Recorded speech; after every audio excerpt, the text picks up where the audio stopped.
Hello everyone, welcome back to the classes. जैसा कि आप सभी जानते हैं, इस चैनल पर हम अभी तक के यूजीसी नेट में जो भी प्रीवियस ईयर क्वेश्चन पूछे गए हैं उनको कर रहे हैं। अभी तक हमने कंज्यूमर थ्योरी, प्रोड्यूसर थ्योरी और मार्केट के जितने भी पीवाईक्यूज थे उनको फिनिश कर लिया है। देखिए, माइक्रो इकोनॉमिक्स में जो तीन सबसे इंपॉर्टेंट टॉपिक थे, consumer theory, producer theory, market, और उसके बाद में अनसर्टेनिटी एंड रिस्क, जिससे उन्होंने एवरेज हर साल एक क्वेश्चन आता है, ये चारों टॉपिक हम डिटेल में कवर कर चुके हैं। आज की इस क्लास में हम फैक्टर प्राइसिंग को शुरू करेंगे, यानी कि जो फैक्टर मार्केट होता है उसके अंदर जो प्राइस होते हैं वो कैसे डिसाइड होते हैं।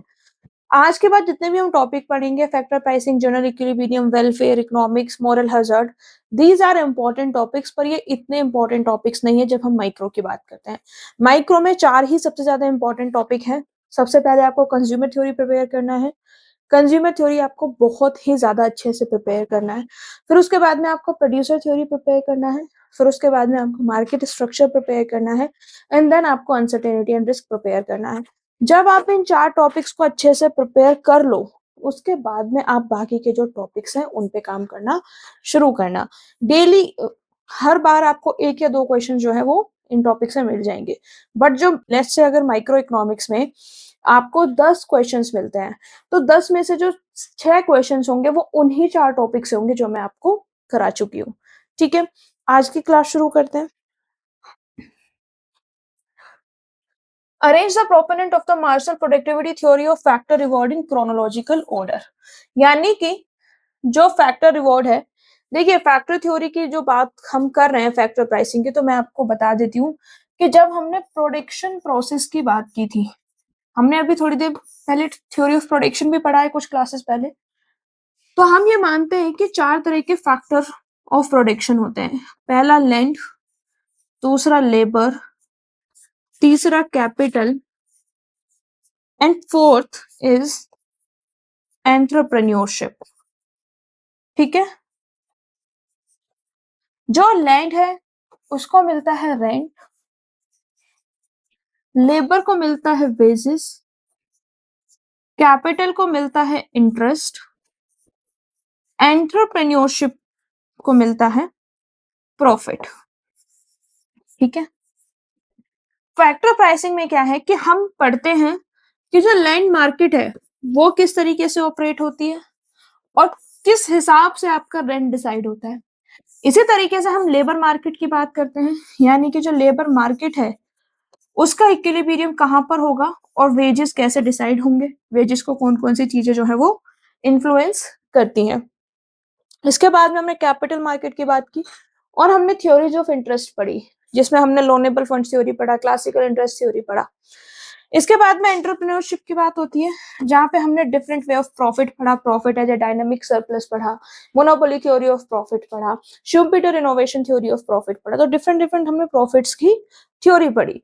बेसिकली ये जो हमारे चार फैक्टर्स ऑफ प्रोडक्शन है, ये किस तरीके से जब हम एक्चुअल रियल लाइफ में जाते हैं तो किस तरीके से जो चीजें हैं वो प्ले आउट होती हैं, उसका एक उदाहरण आपको देखने के लिए मिलता है।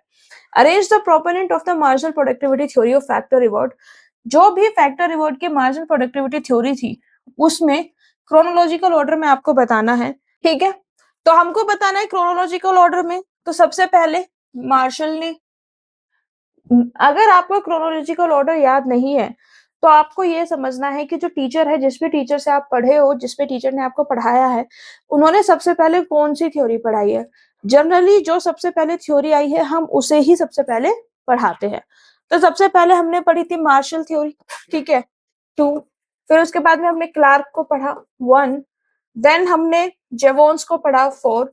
और सबसे लेटेस्ट जो है वो है वॉलरस की, क्या है वो, वॉलरस की। सबसे बाद में जो हमने पढ़ा वो पढ़ा वॉलरस की theory, which is Walras general equilibrium theory. तो क्या होगा, 2 1 4 3 एंड दिस इज डी। तो डी क्या हो गया आपका correct answer. Next question, quasi rent is the reward to a factor of production. Quasi rent की बात करते हैं। देखिए, रेंट की जो बात की है वो डिफरेंट टाइम पे डिफरेंट डिफरेंट इकोनॉमिस्ट ने की।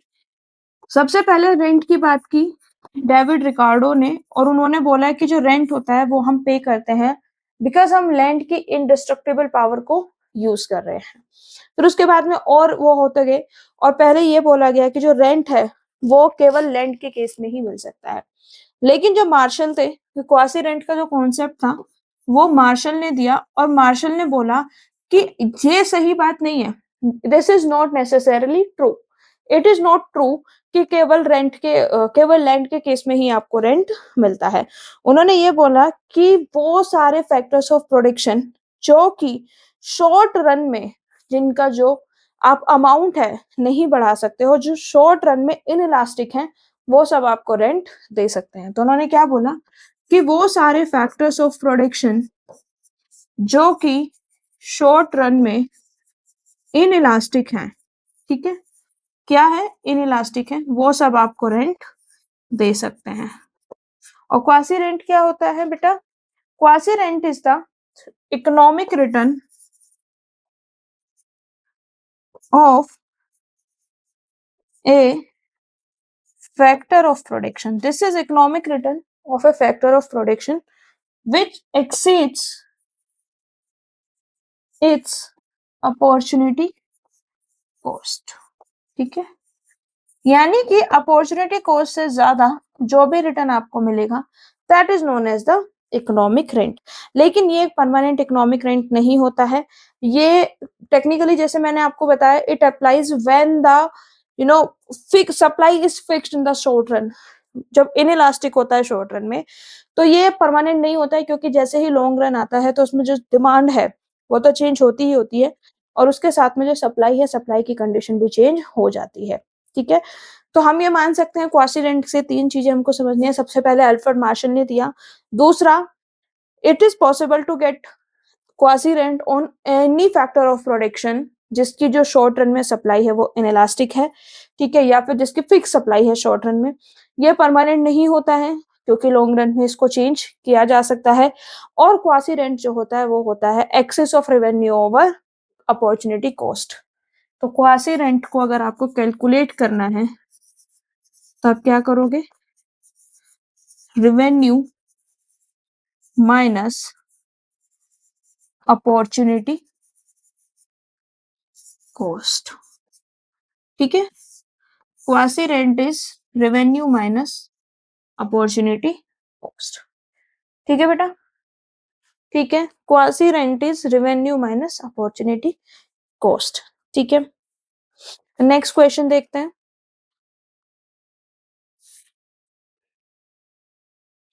While analyzing the marginal productivity theory of distribution, Clark gave more emphasis on. जब हम marginal productivity theory of distribution पढ़ते हैं तो क्लार्क ने जो ज्यादा एम्फेसिस दिया है वो डिमांड फॉर लेबर पे दिया है, हेंस ऑप्शन ए जो है वो आपका करेक्ट हो गया है। क्लार्क का जो फोकस था वो ये था कि किस तरीके से जो मार्जिनल प्रोडक्टिविटी ऑफ लेबर होती है वो डिसाइड करती है कि लेबर का डिमांड क्या होगा। ठीक है, तो मार्जिनल प्रोडक्टिविटी ऑफ लेबर, किसी भी लेबर का, that determines what is the demand of a labour. ठीक है, और इसी के बेसिस पे जो है वेजेस डिसाइड होते हैं, मार्जिनल प्रोडक्टिविटी ऑफ लेबर के बेसिस पे वेजेस के बाद में इसी के बेस पे डिसाइड करती है कि जो फर्म्स है उनको कितना लेबर जो है वो हायर करना है।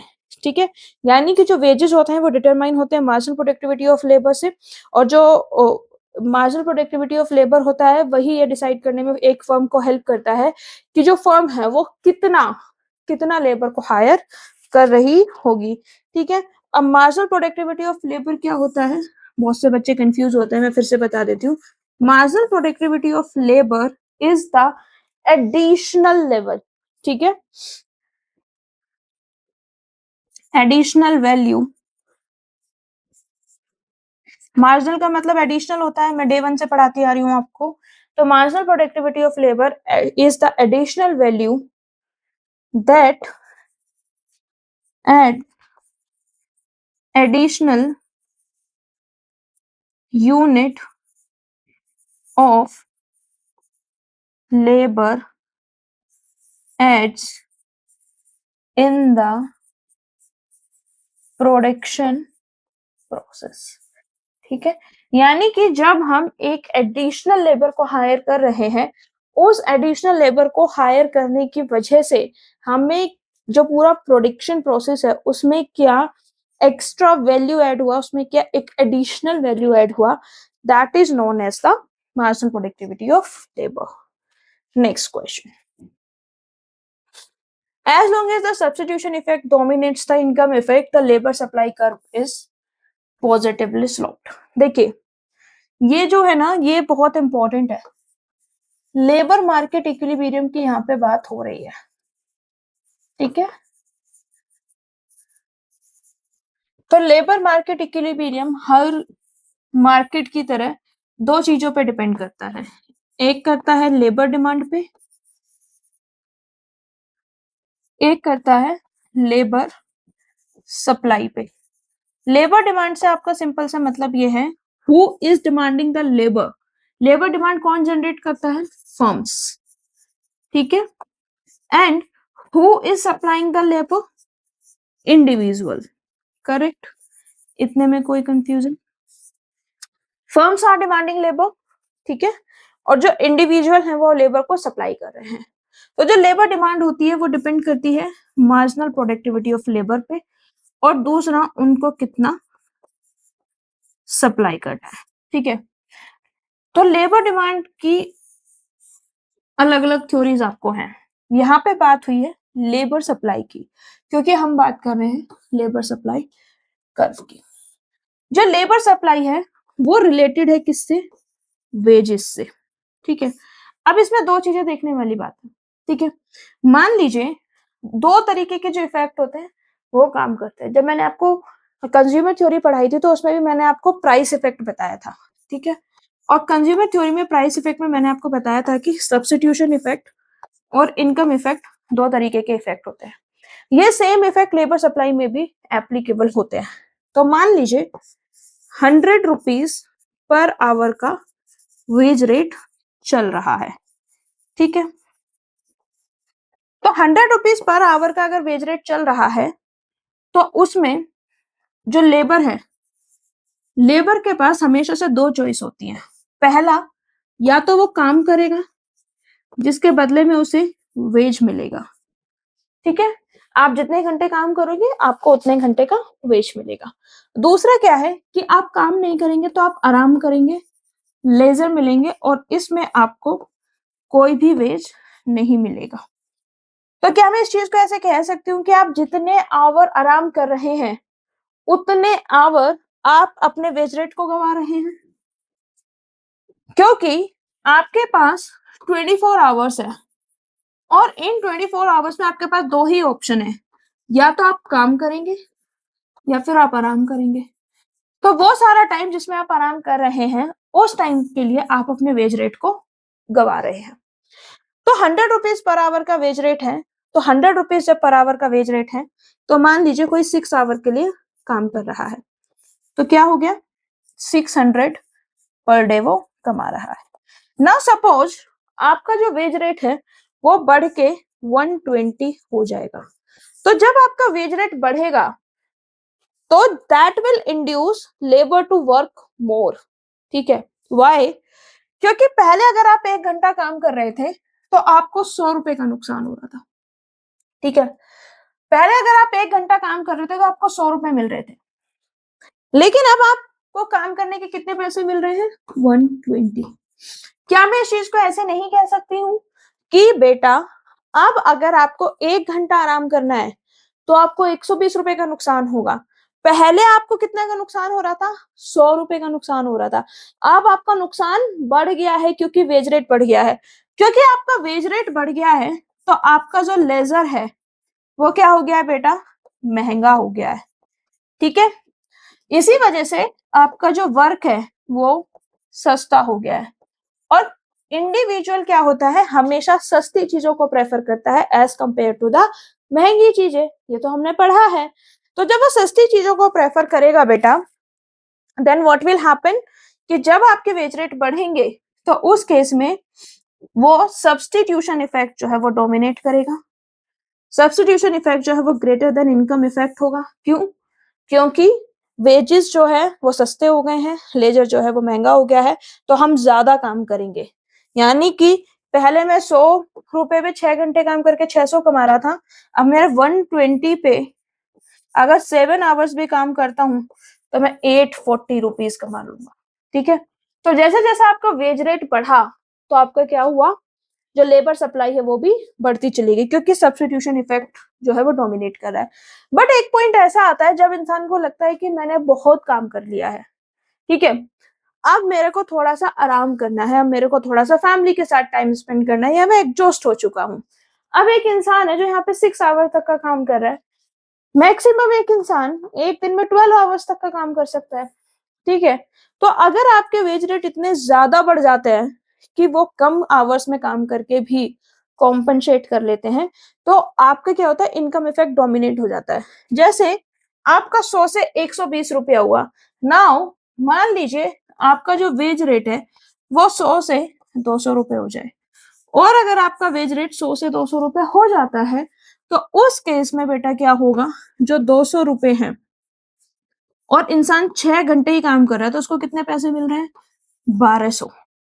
और 120 में 6 घंटे काम करने पे कितना मिल रहा था, 720। यानी कि अब वो 6 घंटे ही काम कर रहा है बट फिर भी उसको जो है अपना जो वेजेस है वो ज्यादा मिल रहे हैं। तो इस केस में क्या करेगा, जो क्योंकि ऑलरेडी उसको कितने मिल रहे थे, 720, तो वो क्या कर देगा, 50 रुपए,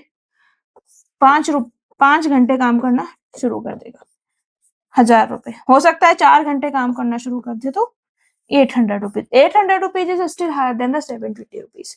तो अगर आपका वेज रेट बहुत ज्यादा बढ़ जाता है तो उस केस में जो लेबर सप्लाई होता है वो कम होता है, क्योंकि जो लोग होते हैं वो कम काम करना प्रेफर करते हैं।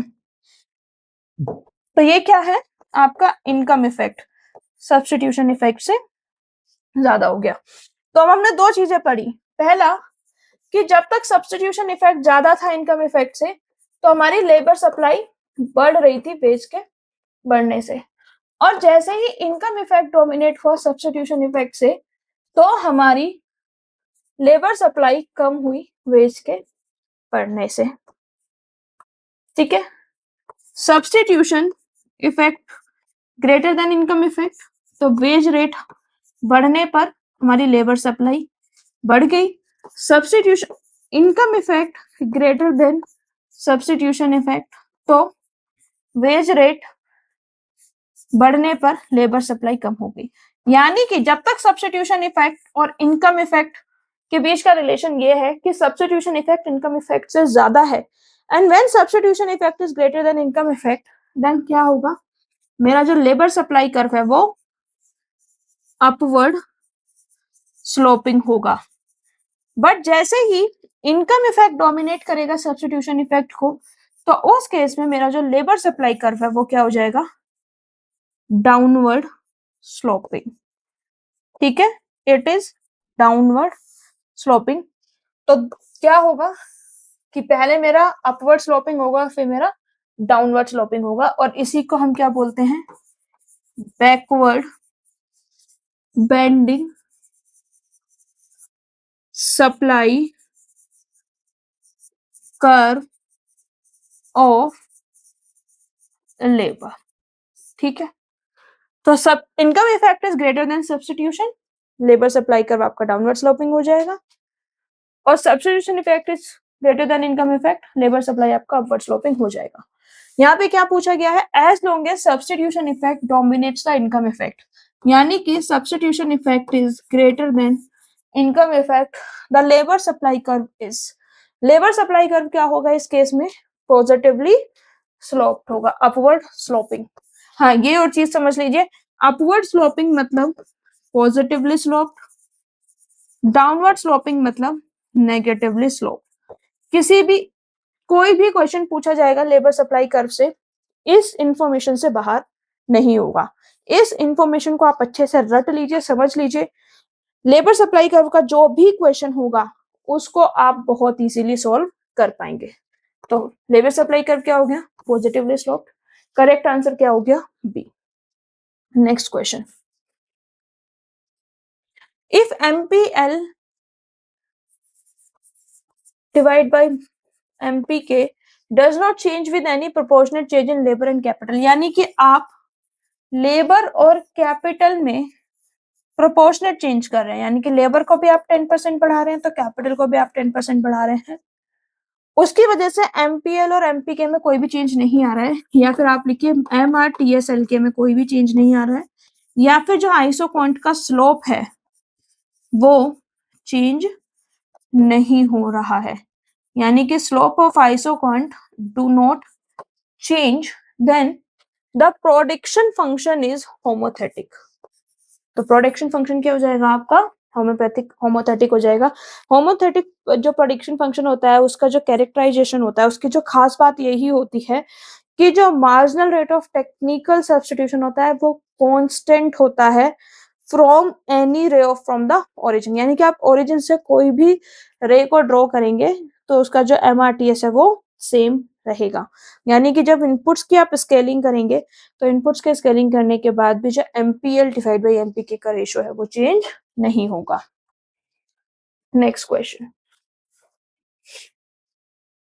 रिजर्वेशन वेज मींस, देखिए रिजर्वेशन वेज की बात हो रही है, अगर आपको नहीं पता है तो मैंने आपको कंज्यूमर थ्योरी में एक रिजर्वेशन प्राइस बताया था, और मैंने आपको रिजर्वेशन प्राइस क्या बताया था कि maximum price a consumer is willing to pay for a commodity. किसी कमोडिटी के लिए जो रिजर्वेशन प्राइस है वो होता है मैक्सिमम प्राइस कंज्यूमर कितना पे करना चाह रहा है, ठीक है। लेकिन जब हम रिजर्वेशन वेजेस की बात करते हैं बेटा, तो रिजर्वेशन वेजेस में क्या होता है, रिजर्वेशन वेजेस में मिनिमम वेजेस तो कोई भी नहीं मांगेगा, सॉरी मैक्सिमम वेजेस तो कोई भी नहीं देने वाला है। तो यहाँ पे क्या होता है कि वो मिनिमम वेजेस जिस पे जो इंडिविजुअल है वो काम करने के लिए रेडी हो जाता है, यानी कि अगर कोई individual let's say 200 rupees per hour पे काम करने के लिए तैयार है तो वो उसका रिजर्वेशन वेजेस है, और इसके नीचे वो कभी भी काम करने के लिए रेडी नहीं होगा।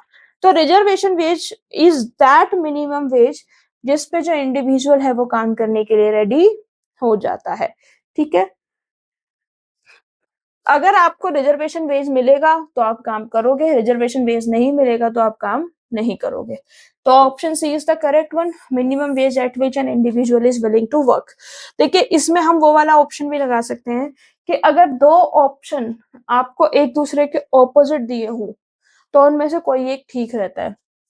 Minimum wages at which an individual is willing to work, maximum wage at which an individual is willing to work, ठीक है। तो ये दोनों आपस के ऑपोजिट स्टेटमेंट हैं, और मैंने बताया है कि जब ऑपोजिट स्टेटमेंट होते हैं तो बहुत ज्यादा पॉसिबिलिटी होती है कि उन दोनों में से कोई एक ऑप्शन आपका ठीक होगा।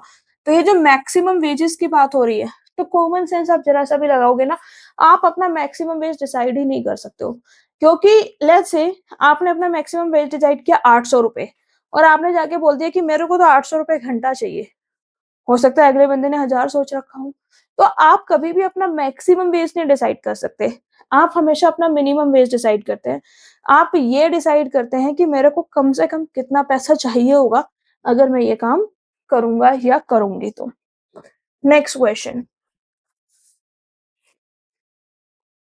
When income effect becomes stronger than substitution effect, यानी कि आपका इनकम इफेक्ट जो है वो सब्स्टिट्यूशन इफेक्ट से ज्यादा है। तो अभी थोड़ी देर पहले मैंने पूरा कॉन्सेप्ट पढ़ाया है, जब इनकम इफेक्ट सब्स्टिट्यूशन इफेक्ट से ज्यादा होता है तो लेबर सप्लाई कर्व हमारा डाउनवर्ड स्लोपिंग होता है, और इस डाउनवर्ड स्लोपिंग को हम नेगेटिवली स्लोप्ड भी बोलते हैं। ऑप्शन में देखिए क्या गिवन है, स्लोप पॉजिटिवली नहीं, नेगेटिवली स्लोप्ड करेक्ट, ठीक है।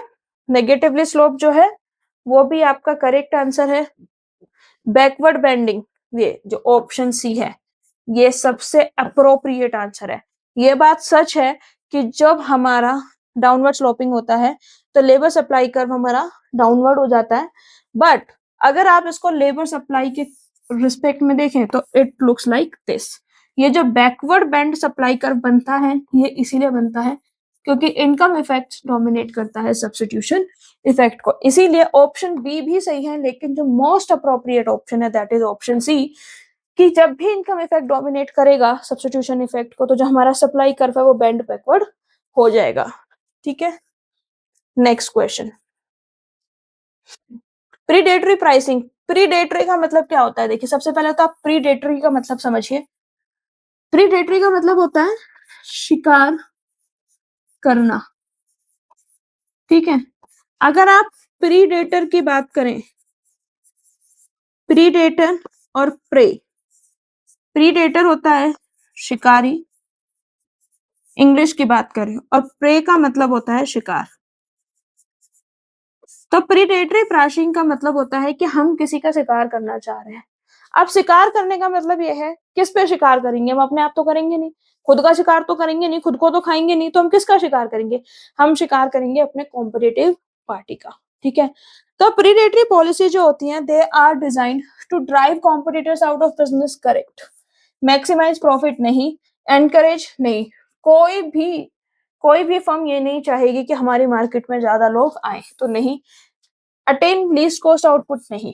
ठीक है, तो प्रीडेटरी प्राइसिंग क्या होती है? प्रीडेटरी प्राइसिंग ये होता है कि आप अपने जो प्राइसेस है उनको बहुत ही कम सेट करते हैं विद द इंटेंशन कि हम अपने सारे कॉम्पिटिटर्स को ड्राइव आउट कर देंगे, और जब एक बार कॉम्पिटिटर्स मार्केट से निकल जाएंगे तो हमारा जो मन आएगा हम वो प्राइस चार्ज करेंगे, और जो हमें पहले जितने भी लॉसेस हुए हैं उनको रिकूप कर लेंगे, और क्योंकि कंपटीशन नहीं होगा, हमारी मोनोपोली होगी, तो हम हायर प्रॉफिट्स को भी अचीव कर लेंगे।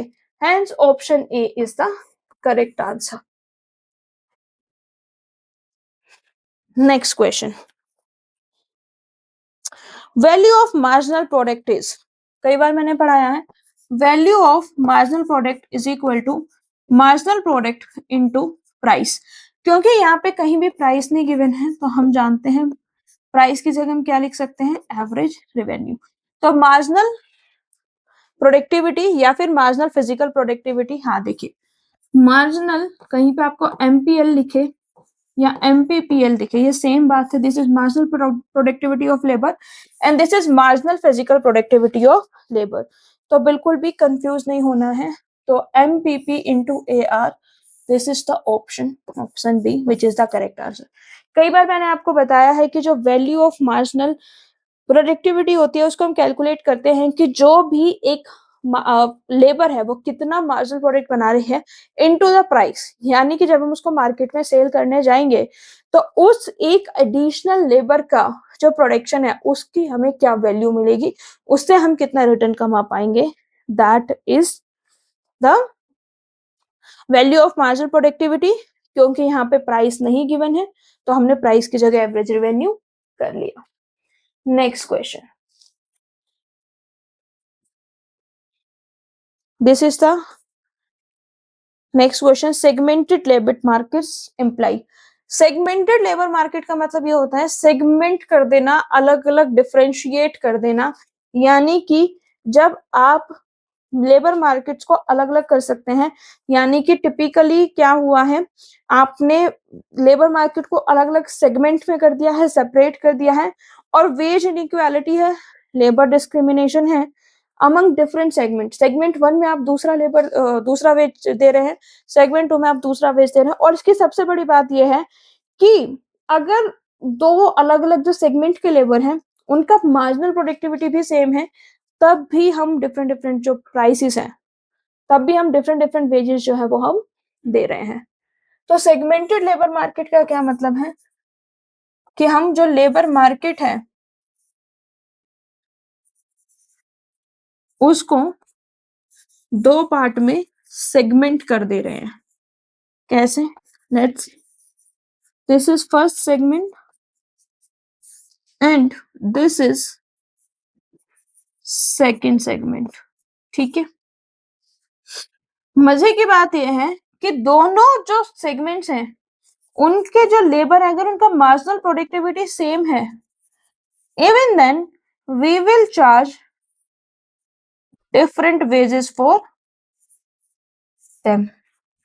ठीक है, तो डिफरेंट वेजेस चार्ज करेंगे हम, segmented labour market employs labour discrimination नहीं, labour paid wages less than MRP नहीं, ये एक्सप्लॉइटेशन की बात है। Marginal productivity theory of wage fails नहीं, equality of wages of different types of labour, yes, different types of labour होंगी, उनकी marginal productivity same होगा, यानी कि आप डिफरेंट जो लेबर्स हैं उनको सेम वेजेस दे रहे हैं या फिर सेम वेजेस दे रहे हैं डिफरेंट टाइप ऑफ लेबर्स को।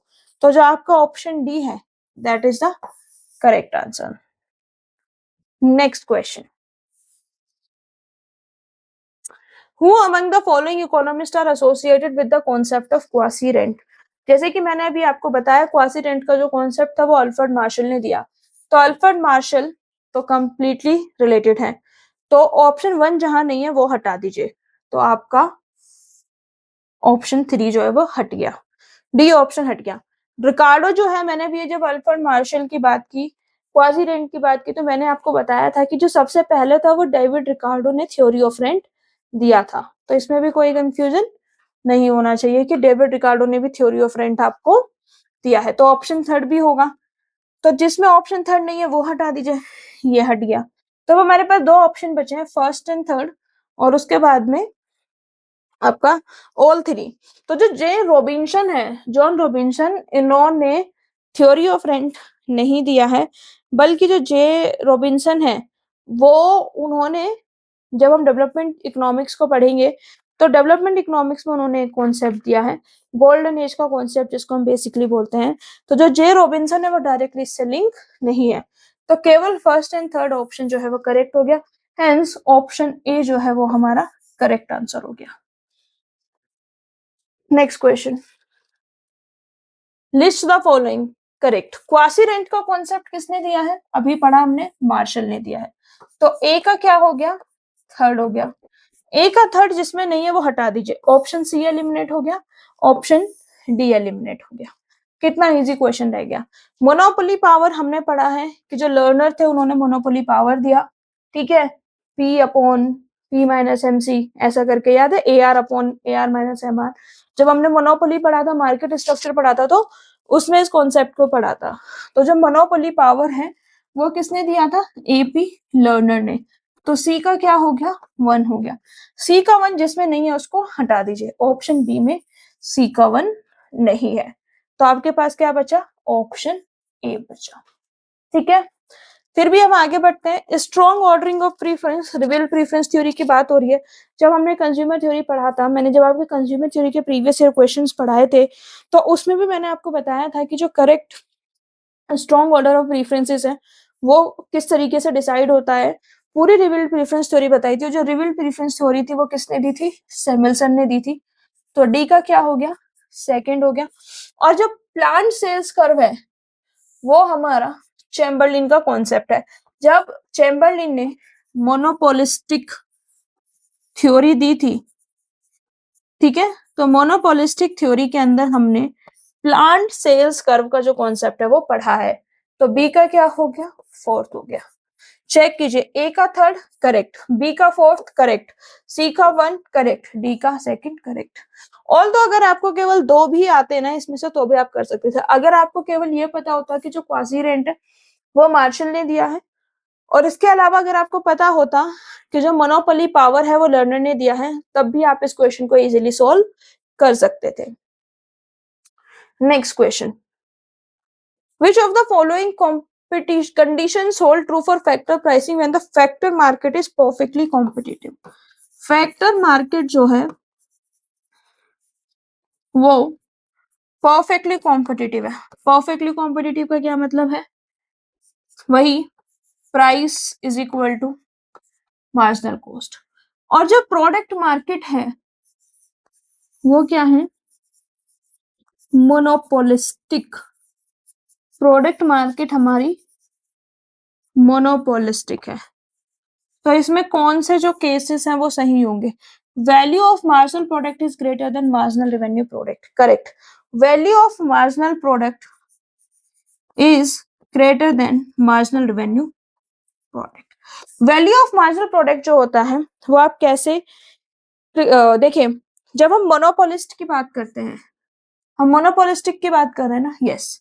जब हम मोनोपोलिस्ट की बात करते हैं तो मोनोपोलिस्ट के केस में वैल्यू ऑफ मार्जिनल प्रोडक्ट जो होता है वो मार्जिनल रेवेन्यू प्रोडक्ट से हमेशा ज्यादा होता है। क्यों?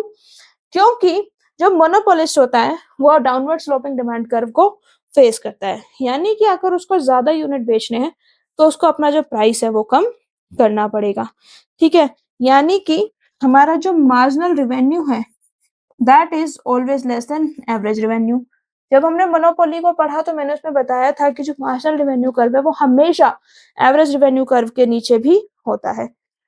तो जो वैल्यू ऑफ मार्जिनल प्रोडक्ट है कैसे कैलकुलेट होता है? Marginal product into average revenue. अब एवरेज रेवेन्यू और मार्जिनल रेवेन्यू में, चलो ठीक है, दूसरी चीज देखते हैं। मार्जिनल रेवेन्यू प्रोडक्ट जो होता है वो हम कैसे कैलकुलेट करते हैं? Marginal product into marginal revenue. ठीक है, अब देखिए वैल्यू ऑफ मार्जिनल प्रोडक्ट कैसे कैलकुलेट हो रहा है? Marginal revenue, marginal product into average revenue.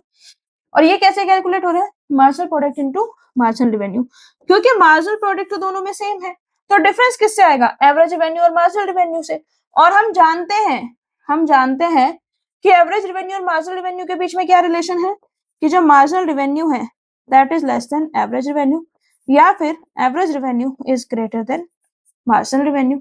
हम इसको किससे एवरेज रेवेन्यू को कैलकुलेट कर रहे हैं, तो एवरेज रेवेन्यू ज्यादा होगा, यानी कि VMP is greater then MRP।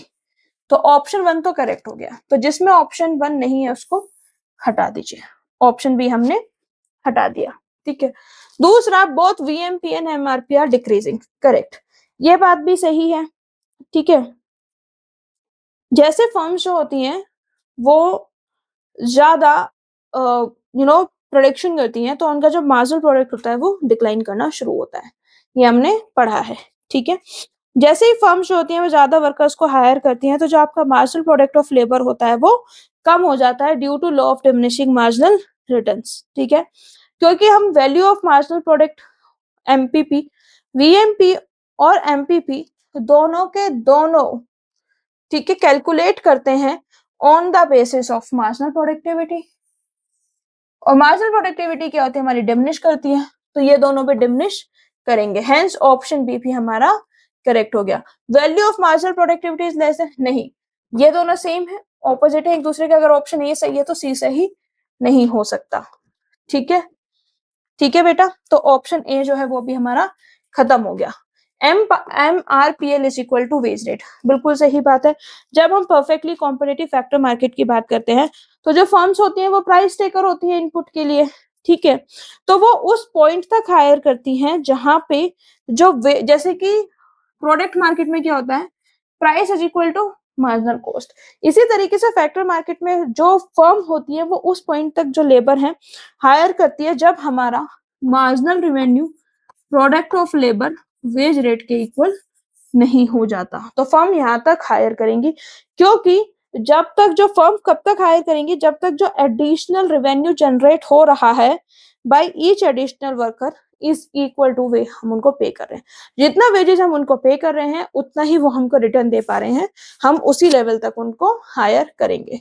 तो ऑप्शन डी भी आपका करेक्ट हो गया, hence option C is the correct answer. ठीक है, next question, this is the next question. Perfect competition identical products, मैंने आपको बताया था कि जो परफेक्ट कंपटीशन होता है उसमें जो फर्म्स होती हैं वो होमोजेनियस प्रोडक्ट्स बनाती हैं, यानी कि जो दोनों या जितने भी फर्म्स होती हैं फर्म्स के प्रोडक्ट में कोई भी डिफरेंस आपको देखने के लिए नहीं मिलता है। तो ए का 3, तो ए का 3 जिसमें नहीं है वो हटा दीजिए, ऑप्शन बी हटा दीजिए और ऑप्शन डी हटा दीजिए। मोनोपोली, मोनोपोली का मतलब होता है ऐसे प्रोडक्ट जिनके क्रॉस सब्स्टिट्यूट्स अवेलेबल नहीं है। तो मोनोपोली मतलब प्रोडक्ट विदाउट क्रॉस सब्स्टिट्यूशन, यानी कि बी का क्या हो गया? 4 हो गया। तो बी का 4 तो इसमें भी और इसमें भी है, तो ये तो कोई डिफरेंस क्रिएट कर नहीं रहा है। मोनोपोलिस्टिक कॉम्पिटिशन, मोनोपोलिस्टिक कॉम्पिटिशन जो है बेटा आप मुझे सोच के बताइए। मोनोपोलिस्टिक कॉम्पिटिशन जो होता है उसमें जो डिफरेंस होता है वो कई बार रियल भी होता है और कई बार परसीव डिफरेंस भी होता है। परसीव डिफरेंस का क्या मतलब है कि जो फर्म्स होती है वो ये बताती हैं कि हमारा प्रोडक्ट इससे बेटर है, या उनकी ब्रांडिंग अलग होती है, उनकी एडवर्टाइजिंग अलग होती है, बट कई बार ऐसा होता है जनरली वो सेम ही होते हैं। ठीक है, तो सी का 1, सी का 1 किसमें गिवन है?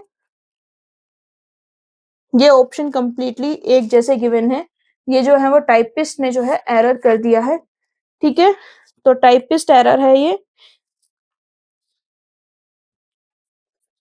3 4 1 एंड 2। ठीक है, हेंस ऑप्शन ए जो है वो हमारा करेक्ट आंसर हो गया। ठीक है बेटा, आई होप इतने में कोई भी कंफ्यूजन नहीं होगा। Next question, if the demand for labour increases, अगर लेबर डिमांड बढ़ती है तो क्या होता है? देखिए, अगर लेबर डिमांड बढ़ती है तो उसका क्या इम्प्लीकेशन होता है? जो फर्म्स होती हैं, अगर लेबर की जरूरत ज्यादा हो रही है तो फर्म क्या करेंगी, वो compete करेंगे ज्यादा से ज्यादा वर्कर्स को हायर करने के लिए। ज्यादा से ज्यादा वर्कर को हायर करने के लिए अट्रैक्ट करेंगे तो उनको क्या करना होगा, अपने वेजेस भी बढ़ाने पड़ेंगे। तो क्या होगा, वेजेस हमारे बढ़ जाएंगे, और अगर ये वेजेस जो बढ़ेंगे तो हम उसको क्या बोलेंगे, if this wages is adjusted for the inflation, कि आपके रियल वेज जो है वो बढ़ेंगे। The amount of labour employed increase, correct, अगर लेबर डिमांड बढ़ेगी तो एम्प्लॉयमेंट बढ़ेगा। भाई लेबर डिमांड बढ़ रही है, इसका मतलब मैं ज्यादा लोगों को हायर करूंगा, मैं ज्यादा लोगों को हायर करूंगा तो मेरा एम्प्लॉयमेंट जो है वो बढ़ेगा। तो that is the correct thing. Hence दोनों ही करेक्ट है, तो ऑप्शन सी जो है वो करेक्ट हो गया। Next question, according to the modern theory of rent all the factors may earn rent, correct, correct, बिल्कुल सही बात है। जो भी मॉडर्न इकोनॉमिक थ्योरी एक्नॉलेज होती है वो ये कहती है कि रेंट केवल लैंड के द्वारा नहीं, बहुत सारे जो फैक्टर्स ऑफ प्रोडक्शन है उनके द्वारा अर्न किया जा सकता है। तो ऑप्शन ए हमारा करेक्ट है, इसीलिए ऑप्शन ए जिसमें नहीं है उसको एलिमिनेट कर दीजिए, हेंस ऑप्शन सी आपका एलिमिनेट हो गया। Rent can only be earn in the long run, ये सही नहीं है। जैसे कि मैंने आपको क्वाजी रेंट की थ्योरी में भी बताया कि इतना इंप्रूवमेंट तो क्वाजी रेंट की थ्योरी तक ही आ गया था, कितना, कि जो रेंट है वो शॉर्ट रन में भी अर्न किया जा सकता है अगर वो जो फैक्टर है वो फिक्स्ड हो सप्लाई में। तो ऑप्शन बी आपका गलत हो गया, तो ऑप्शन बी जिसमें गिवन है उसको हटा दीजिए, तो ऑप्शन ए आपका कट गया, तो ऑप्शन बी नहीं है। Transfer earning of an unused factor is 0, this is correct. Transfer earning का मतलब ये होता है कि मिनिमम अमाउंट आपको कितना पे करना पड़ेगा ताकि वो जो फैक्टर है वो करंट यूज में लगा रहे। देखिए, मान लीजिए कोई एक ट्रैक्टर है, ठीक है, फिलहाल उसको 500 रुपीज पर आवर किसी फर्म में मिल रहे हैं, तो अगर आप उसको अपनी फर्म में यूज करना चाहेंगे तो मिनिमम आपको 500 रुपीज पर आवर देना ही पड़ेगा। तो ये क्या हो गया, ट्रांसफर अर्निंग। लेकिन अगर यही ट्रैक्टर घर में खड़ा है और इसका कोई भी यूज नहीं हो रहा है तो ट्रांसफर अर्निंग क्या हो गया, 0 हो गया। तो ऑप्शन सी जो है वो हमारा बिल्कुल करेक्ट है। तो ऑप्शन सी जिसमें नहीं है उसको हटा दीजिए, तो ऑप्शन बी ऑप्शन डी दोनों में सी दिया हुआ है। Only land can earn rent, ये गलत हो गया, क्योंकि यहाँ पे हमें दिया गया है कि केवल लैंड जो है वो रेंट को अर्न कर सकती है, बट जैसे कि आप जानते हैं रेंट कोई भी फैक्टर ऑफ प्रोडक्शन अर्न कर सकता है। तो डी जिसमें नहीं है उसको हटा दीजिए, हेंस ऑप्शन डी जो है वो आपका, ऑप्शन डी भी एलिमिनेट हो गया। तो क्या बचा, option B, entire earning on unused factor is economic rent, correct, यह स्टेटमेंट भी सही है। ठीक है, ट्रांसफर अर्निंग के केस में क्या आपका रेंट होता है, करंट यूज में जो वैल्यू मिलेगी माइनस ट्रांसफर अर्निंग। ठीक है, तो जब हमारा अनयूज्ड फैक्टर है तो उसमें क्या हो जाएगा, ट्रांसफर अर्निंग तो हमारी 0 हो गई। तो जो एंटायर अर्निंग है, आप जितना भी करंट यूज में अर्न करोगे वो सारा का सारा क्या हो गया, आपका रेंट हो गया। Next question, how do adverse technology shocks affect labour demand in labour supply.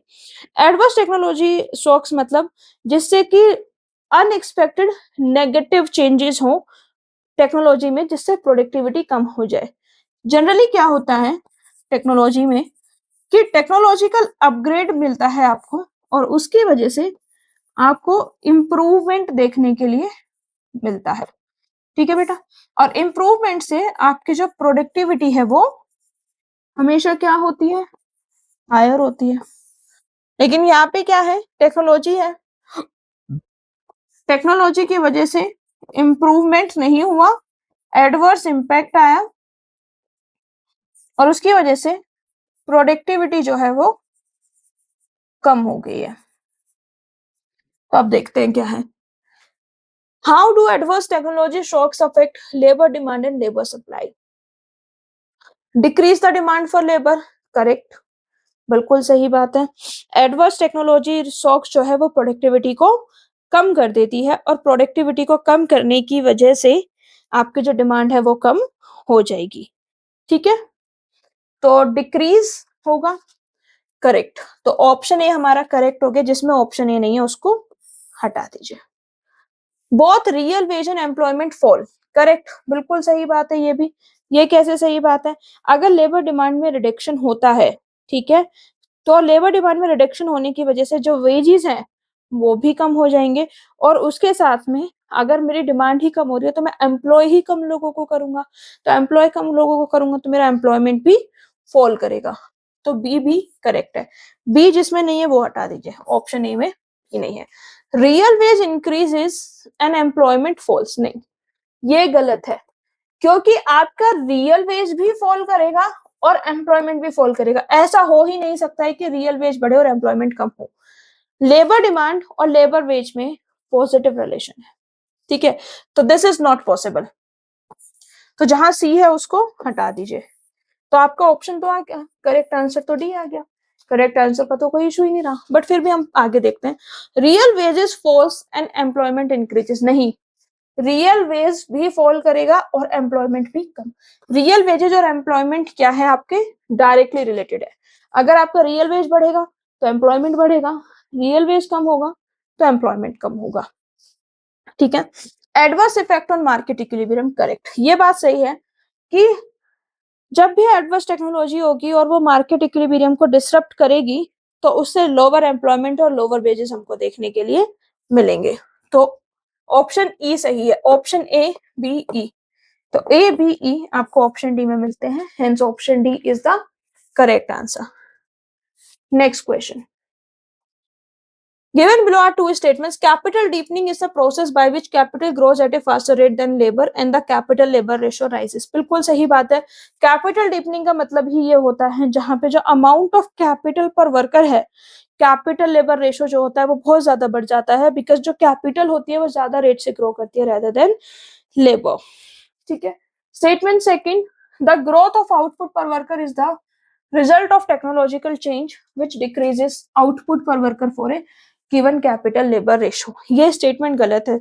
इस स्टेटमेंट में सिर्फ एक ही चीज गलत है कि जो the growth of output per worker, ये जो growth of output per worker हुआ is the result of technological change, correct, which decreases output per worker, this is the wrong statement. जब भी टेक्नोलॉजिकल चेंज आता है तो जनरली टेक्नोलॉजिकल चेंज जो होता है वो प्रोडक्टिविटी को इम्प्रूव करता है और प्रोडक्टिविटी को इम्प्रूव करने की वजह से उसकी जो प्रोडक्टिविटी है और जो यू नो प्रोडक्टिविटी बढ़ती है जिससे आउटपुट पर वर्कर जो होता है वो बढ़ जाता है, वो खत्म या कम नहीं होता है। तो स्टेटमेंट सेकंड जो है वो इनकरेक्ट है। तो क्या सही होगा, both statement first and second are correct, नहीं, both statement first and second are incorrect, नहीं, statement first is correct but statement second is incorrect, yes. तो हमारा ऑप्शन सी जो है वो हमारा करेक्ट आंसर आ गया। ठीक है, जैसा कि आपने अभी अभी देखा कि ये हमने पिछले 2012 से लेके 2023 तक के क्वेश्चन किए हैं। ठीक है, ऑलमोस्ट 11 साल के क्वेश्चन किए हैं और 11 साल में आपके 18 क्वेश्चन पूछे गए हैं। 11 साल में भी आप ये मान के चलिए कि 2 साइकिल होते हैं, 22 जो क्वेश्चन पेपर हैं उनमें से 18 क्वेश्चन ही पूछे गए हैं। दिस टॉपिक इज इम्पोर्टेंट और इस टॉपिक में आपको किन चीजों पे ध्यान देखना है, एक तो आपको लेबर मार्केट इक्विलिब्रियम जो है वो बहुत अच्छे से पता होना चाहिए। लेबर मार्केट इक्विलिब्रियम के अलावा आपको ये पता होना चाहिए कि फैक्टर मार्केट और प्रोडक्ट मार्केट में किस किस तरीके से इक्विलिब्रियम जो है वो डिसाइड होता है। रेंट के जो कॉन्सेप्ट है वो कंप्लीटली क्लियर होने चाहिए। ये 3 टॉपिक ऐसे हैं जो कि नॉन नेगोशिएबल हैं, इनको आप हर कंडीशन में करके ही जाएंगे। और इसके अलावा बाकी जो क्वेश्चंस हैं जो पूछे गए हैं, कुछ क्वेश्चंस को आप कॉमन सेंस के बेसिस पे भी सॉल्व कर पाएंगे।